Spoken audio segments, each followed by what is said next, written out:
from the Sullivan farm at Sullivan, and Tomas walks to school like all the other children, apart from the gypsy boy from along the coast road who trots up on a piebald pony with no saddle and a rope bridle most days. John is unsettled on his first day at school, aware that his accent, his clothes, his scrubbed pink cheeks mark him out as different. He doesn't feel at home in the classroom where he speaks only when asked a question in a low, nervous voice, aware of the contrast with the strong Kerry accents around him. He is even less at home in the playground, where he is pushed and jostled, not unkindly, in the puppy-like melee of a dozen 8-year-olds. His heart sinks when they decide to organize themselves into teams.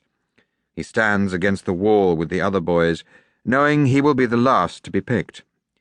So when Tomas, who has appointed himself one of the captains, says early on in the selection process, "I'll take Sean," John is staring at the rough surface of the playground and doesn't move until the boy next to him pokes him in the ribs and says, "That's you." This endorsement is enough for the rest of the boys, and Tomas is John's friend and protector throughout his time at the elementary school. Tomas is a force in the playground. He doesn't pick fights, but he doesn't avoid them, and there is a dangerous glint in his green eyes. He accepts John's homage with outward indifference. He knows John's father used to be everybody's landlord, and the Burkes still own most of Drimnamore village. The 6 acres of Sullivan that provide the Sullivans with their hard-earned living are barely 1/20th of the Derrickin Castle de Mesney and home farm. For 4 years, Tomas and John ride and fish and sail together. John is the better horseman. Tomas knows how and where to fish. John's father Henry teaches them how to sail the Burke's wooden dinghy round Rosdohan Island half a mile from the Derrickin harbour, and soon no longer feels the need to watch them all the way. They catch mackerel in the Kenmare River, and cook and eat them half-raw on Rosdohan. They chase hares on their ponies over the mountain. They swim in the peat-browned waters of Loch Dromdeen and Loch Lomana. One warm summer afternoon, they walk out along the coast road and camp at Stagu Fort, an ancient dry stone ring fort 7 miles from Drimnamore. John shows Tomas the souterrain. "My great-grandfather found it. It's an escape tunnel."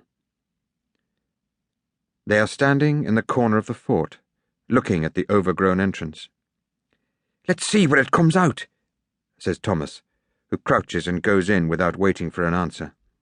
John follows, and the pair of them crawl along the low, black tunnel, its walls never more than a few inches away on either side, until Tomas shouts back, "I can see a light ahead!" and they emerge, blinking in a little copse 100 yards above the fort. John laughs. "Look at you! Mud from top to bottom. Annie'll skin you." "You're no better. It'll brush off. I'm glad we did it." They shake hands, grinning. Tomas shows John how to catch a salmon in the Drimnamore River, how to trot a bunch of worms downstream when the water is high, how to let the fish play with the worms for a minute after agonizing minute, then feel the fish swallow the bait, then strike.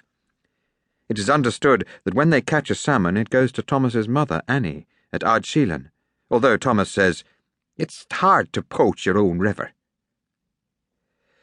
John is welcome in Annie Sullivan's kitchen. Tomas is equally welcome in the kitchen at Derrickin, although he won't go beyond the green baize door into the main house.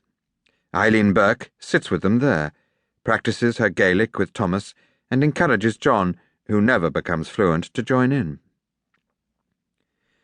"Don't you think those two spend too much time together?" says Henry Burke to Eileen. "Shouldn't he meet Charlie Butler or the Herbert twins?" "They live miles away.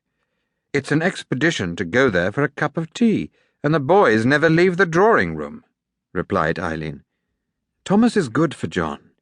If he's going to live in Kerry, he needs some real Kerry men for friends, not just the gentry." When they are 12, everything changes. John leaves to go to school in Dublin. Tomas leaves to help Annie on the farm. In the school holidays, Tomas is busy up at Sullivan. John helps to save the Sullivans'